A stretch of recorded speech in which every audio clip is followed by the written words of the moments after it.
it's the same with all human beings. If you look at the history of the family, like our nuclear family, 2 parents, 2 children, is a largely post-war phenomena. There was, it's been around in that model for a long time, but people move in and out of, when mortality rates were much higher, it was not uncommon for people to be remarried numerous times. One of my favourite characters in literature, Alison, the wife of Bath in Chaucer. Yeah. She'd had 5 husbands. Husbands, yeah. Yeah, the first 2 were rich.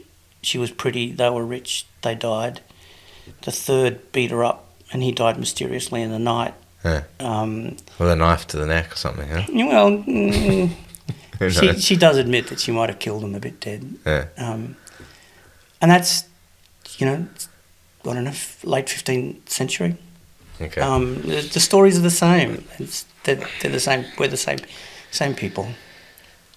I don't know, look, I don't know all of history and all of this stuff, but I think there is a lot of data available now, to do with the modern kind of situation and the issues that are occurring now. And I think a lot of the, I know guys that are in their mid-30s and stuff, and they're kind of very cautious around finding partners and stuff like that because of a lot of the legislation around marriage and de facto relationships and stuff like that, and how it involves financial situations, or there's a certain level of responsibility or almost liability that's placed on them for looking into that kind of arrangement. And I don't know, man, it's just a really weird dynamic. And then we've talked about this before as well, because I spoke with Eduardo and another member of the gym after the competition, and we're talking about the comp, and I was upset and stuff, and then we started talking about relationships, as you do, you know what I mean? They're important to talk about, and they ask what's the reason behind this big shift of independence and stuff like that, and what's this big shift in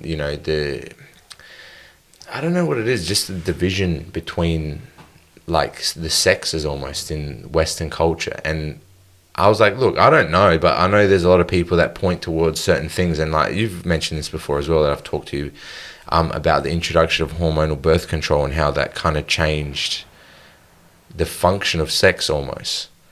Does that make sense? Yeah, I think, well, it freed. I mean, it separated sex for women fundamentally. Purely from reproduction. Well, it created a safety space in which they were able to speak. And my daughters would tell me, see, no, I'm not a woman, I shouldn't be talking about this stuff. Yeah. But I'm going to anyway. Yeah. Yeah, absolutely. So in the 1960s, I think mid-late 60s, the birth control by 67, for some reason, is in my head that the pill became available in Australia. Yeah. There was lots of opposition and lots of carry on about it, and from within the Catholic Church.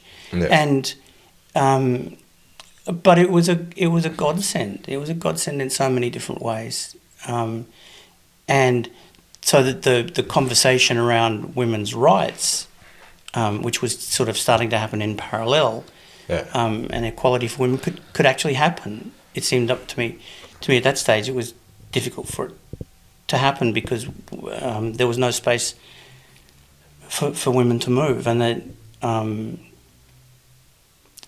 the arguments had all been well and truly ironed out. There's this wonderful woman, Mary Wollstonecraft, who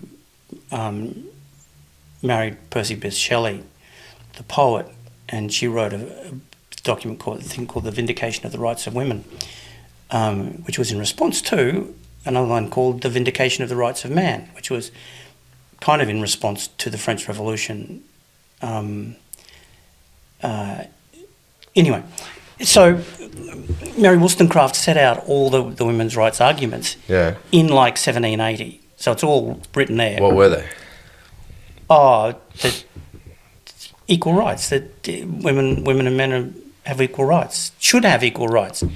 But what were the rights that they didn't have under the law at that time? Well, my daughters would have been my possession at that time. Yeah. And that probably wouldn't have worked out well because, you know, they wouldn't have liked being possessions. So the law at that stage was pretty draconian in that, you know, women could be virtually bought and sold, and certainly were the property of their parents, of their father, and the whole idea of primogeniture, that you know, the genetic primacy of the eldest son was in place.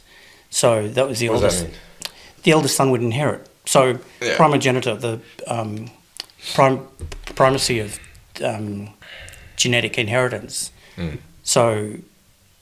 Yeah, the eldest son inherited the money. Is that got to do with responsibility though? Because like there's a lot of people that talk about this stuff, and like one of the points that they always come back to do with this kind of like women's rights thing is like women were not given the right to vote and stuff, particularly in the US. And I've looked into a few of those kind of points of view and stuff, and from what I understand, they were given the opportunity to, like, for example, in terms, I'm not super clear on this thing to do with like the ownership and stuff, but I'm just trying to understand, like, I don't believe that, like, I think there's a particular rhetoric that like a certain gender is oppressive, or like people have, you know, organized the group to find power and stuff. I think people generally always work towards their best interests, regardless of sex, and it's human nature to, I want that thing, I'm going to position myself to get that however I can.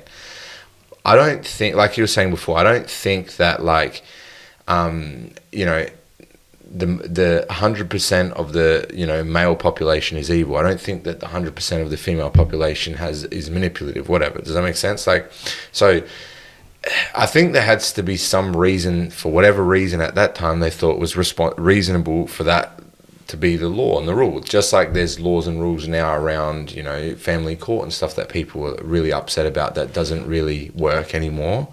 But at the time, you know, was it because of responsibility that they were given those, I don't know what the rulings or whatever? Because I just want to go back to the voting thing. Like, yeah, I don't know what the specific date was, like, you know, the 1850s or whatever, where there was some bill that was passed to allow people to allow women to vote or whatever, and they, from my understanding, denied that because they had to take on the responsibility of conscripting into the military. And only when it came around again, when they passed the bill, but they removed the responsibility of women conscripting into the military, which is what happens in the US now. They're allowed to vote, but they don't have the responsibility of entering the military like an 18-year-old male does in the US. I know that's different here in Australia, but as an 18-year-old male, you have to sign up for the selective service in the US. So I just, like, because I'm trying to understand, like, equality and all this stuff, but it just seems as if there's a lot of exceptions made based on gender, and it doesn't really create this equality that, like, the whole movement is about. Does that make sense? I think you're